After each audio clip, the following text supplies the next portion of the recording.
Animais de estimação. Um costume antigo que remonta a cerca de 20 mil anos, segundo os registros arqueológicos. Quando pensamos em domesticação de animais, já nos vem à cabeça os nossos próprios pets, que convivem conosco diariamente e que normalmente são da classe dos caninos ou felinos. Realmente, gente, esses bichinhos têm uma longa história de domesticação e convivência com os humanos. Mas não são apenas eles que são considerados animais domésticos, não. O homem, como sabemos, é um ser insaciável. Ele sempre busca e quer mais, não importa o quanto já possua. Não se sabe bem o motivo, talvez por pura vaidade, porém, mas algumas pessoas preferiram, e muitas ainda preferem, ter animais menos convencionais, digamos assim. Animais de grande porte, animais venenosos, exóticos e animais comedores de tudo, e até de gente. Gente, foi isso que aconteceu. O que pode acontecer quando você tem animais em casa que, além de serem territorialistas, disputam pelos nacos de carne que estão armazenados no seu freezer? Michael e Kalen Voss, moradores da Pensilvânia, Estados Unidos, sentiram na pele os efeitos desse risco. Segundo Michael, que era licenciado pelos órgãos competentes, a família mantinha um leão, um puma, uma onça, um tigre, um urso preto, um leão pardo e 2 cervais na propriedade de Ross Township, uma área rural nas montanhas de Poconos. Cá entre nós. É muita coragem, né? Criar animais com a natureza, como esses aí, junto da família. Se fosse um, tudo bem, mas são vários.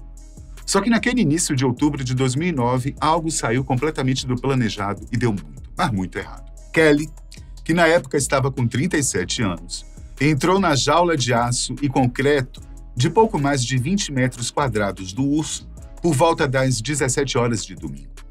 Jogando uma pá cheia de comida de cachorro para um lado para distrair o urso enquanto limpava o outro lado, segundo relatou a CBS News. Em algum momento, e sem qualquer aviso prévio, Kelly foi atacada pelas costas. Testemunhas viram quando o urso simplesmente se voltou contra ela e a atacou. Próximos dali estavam seus filhos e filhos dos vizinhos que viram tudo acontecer. Os garotos pediram ajuda no sítio ao lado, que era de seus pais. O vizinho já chegou armado e atirou no urso que ainda estava sobre Kelly. Porém, já era tarde demais. E aí? Que tal um ursinho em casa para chamar de seu, hein? Vamos lá. Rick Weinhold era fazendeiro na Pensilvânia e tinha orgulho dos touros que criava. Nos seus quase 53 anos de vida, gostava de exibir aos amigos suas criações, especialmente um touro específico, de cerca de 1 tonelada, caracterizado por ser temperamental. Um ano antes, Rick teria sido atacado por ele quando quebrou algumas costelas. Mesmo que seus amigos e conhecidos dissessem para ele se livrar daquele touro, Rick amava seus pets, inclusive o bravo touro. Não houve testemunhas.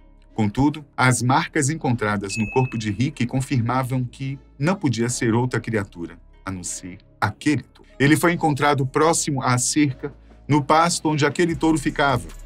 Havia vários ferimentos na cabeça e no tórax de Rick, certamente provocados pelos cascos e pelas cabeçadas do touro. Como tudo aconteceu no sábado e seu corpo foi encontrado no domingo, já não havia mais sinais de vida. Aquele domingo, infelizmente, era o dia em que Rick completaria 53 anos. Há histórias que parecem mentira, mas infelizmente esta não saiu de nenhum comediante ou então contador de anedotas, não. Pan Weaver ia fazer 60 anos de idade quando ganhou de presente um camelo. Sim, é isso mesmo, um belo e jovem camelo, de 10 meses de idade. Pronto para enfrentar quilômetros de viagem sem beber um pingo d'água, acasalar, ser livre. Não para ficar enclausurado numa fazenda com humanos, né? Na verdade, o que a australiana ia ganhar era uma lhama ou uma alpaca, mas ficava muito caro importá-los e então deu-se preferência ao camelo. Então, em um típico dia ensolarado australiano, Pan fazia algumas tarefas na fazenda enquanto o animal perambulava solto pelo pasto. Ele a viu e se aproximou. Ela, claro, não desconfiou de nada, afinal era seu animal de estimação predileto. O jovem camelo se aproximou e, como já tinha fama de ter um comportamento errático, ele investiu seus 150 quilos sobre Pan. Segundo as testemunhas, ele parecia estar querendo acasalar com a sua dona. Ao cair no chão com o peso do animal, Pan teve ferimentos, mas a coisa piorou bastante, pois o animal não saía de cima dela e acabou sufocando-a e deixando-a sem oxigênio. Pan faleceu ali mesmo, sob o peso do seu animal. Gente, tem camelo tarado. Sandra Piovesan, de 50 anos, moradora de Salem Township, de Michigan, Estados Unidos, mantinha um amor incondicional, como ela mesma costumava dizer, pela sua matilha de 9 lobos mestiços. Eles, na verdade, eram filhos de um cachorro de raça não informada com uma loba. Todos cresceram no mesmo lugar e eram muito bem cuidados pela sua tutora. Porém, tudo mudou quando, por volta dos 7 anos desses animais, algo de muito ruim aconteceu. Não se sabe ao certo o que realmente sucedeu, já que Sandra morava sozinha. Só sentiram falta dela na segunda-feira, uma vez que Sandra não compareceu a uma reunião do trabalho. Entraram em contato com a filha dela e só assim, com a intervenção da polícia, foi que encontraram-na. Na verdade, encontraram seu corpo. Segundo a polícia, ele estava em um recinto de 12 por 45 metros no local onde os cães-lobos costumavam ficar. De acordo com a perícia, ela tinha sinais de mordidas, sim, mas não eram fatais. E o fato de ela ter sido arrastada talvez tenha sido um instinto dos animais colocá-la em um lugar mais apropriado a eles. O resultado da perícia apontou como se tratando de um acidente. No entanto, houve gente da família que discordou, dizendo que os lobos haviam ferido Sandra mortalmente por outro motivo. Os 9 animais foram sacrificados.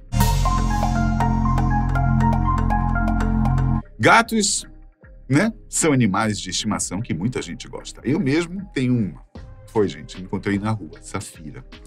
Porém, a inglesa Janet Veal, de 56 anos, também criava alguns bichanos e eles eram tudo na vida dela. Segundo o jornal Daily Mail, ela morava sozinha em um bairro tranquilo, em Southtown. E um certo dia, os vizinhos notaram algo estranho. Ela estava sumida. Ninguém a via nas ruas ou nos comércios onde costumava ir e sua caixa de correios estava ficando cheia. Quando a polícia foi chamada e adentrou a casa de Janet, a surpresa não poderia ter sido pior, O que os policiais viram os deixou bastante angustiados. No interior da casa havia alguns animais mortos, incluindo alguns gatos e um cachorro. No entanto, havia alguns gatos ainda vivos que estavam se alimentando. Do quê? Ora, do único alimento que tinham disponível. O corpo da tutora, Janet Veal, segundo a perícia, havia sucumbido a um mal súbito e, consequentemente, devido a não ter ninguém para alimentar os pets, alguns acabaram morrendo também. Aqueles que sobreviveram não tinham outra alternativa para se alimentar, a não ser o corpo em decomposição da sua tutora. Humphrey era tratado como um membro mais novo da família, uma criança que merecia atenção especial na fazenda de Marius Els, um sul-africano de 40 anos que adorava os animais mais exóticos do continente africano. Ter um hipopótamo sempre foi um sonho de Marius, e então ele adquiriu e criou Humphrey desde filhote. Eu não sei se você sabe, mas os hipopótamos matam mais seres humanos na África do que os leões, as hienas, as cobras ou qualquer outro animal. Eles são altamente territorialistas e defendem seu espaço como nenhum outro. Mesmo quando são domesticados, essa característica não os abandona. E não se sabe o que realmente aconteceu, mas o corpo de Marius foi encontrado nas águas do mesmo rio onde Humphrey havia sido resgatado de uma enchente 5 anos antes, quando ainda era apenas um filhote de 5 meses de idade. Marius era sempre advertido pelas pessoas mais próximas sobre o perigo que corria, uma vez que o hipopótamo parece ter crescido além da conta. Ele respondia que Humphrey era como um filho e para ele era como um ser humano. Há uma relação entre eu e Humphrey e isso as pessoas não entendem. Teria comentado Marius, que ainda completou: eles acham que só se pode ter uma relação com cães, gatos e animais domésticos. Mas eu tenho uma relação com o animal mais perigoso da África. Será que Marius estava certo? Em Dortmund, na Alemanha, Um homem de 30 anos chamado Mark Vogel, que devia ser fã incondicional do Homem-Aranha, mantinha em casa seu próprio exército aracnídeo. Que loucura, gente. Segundo o site UPI News, Vogel mantinha mais de 200 aranhas em seu pequeno apartamento. Além das aranhas, Vogel também possuía alguns exemplares de cobras, todas peçonhentas, e até cupins que ele criava em terrário. Segundo informou o Daily Mirror, Vogel teria sido picado por uma aranha viúva negra, que ele chamava de Betina, e pela qual tinha um apreço especial, já que era o seu único exemplar da espécie. O fato de os outros criatórios terem sido derrubados e alguns animais terem escapado pode ter acontecido durante o momento em que o veneno agia sobre Vogel, que deve ter ficado completamente atordoado, derrubando os terrários e outros objetos das prateleiras. O que a polícia encontrou no local aterrorizou a todos. O corpo de Vogel já devia estar ali entre 7 e 14 dias. Nossa, e os animais estavam se fartando dele. Diz aí nos comentários qual tipo de animal exótico e perigoso que você gostaria de ter, hein? Obrigado por assistir, até a próxima.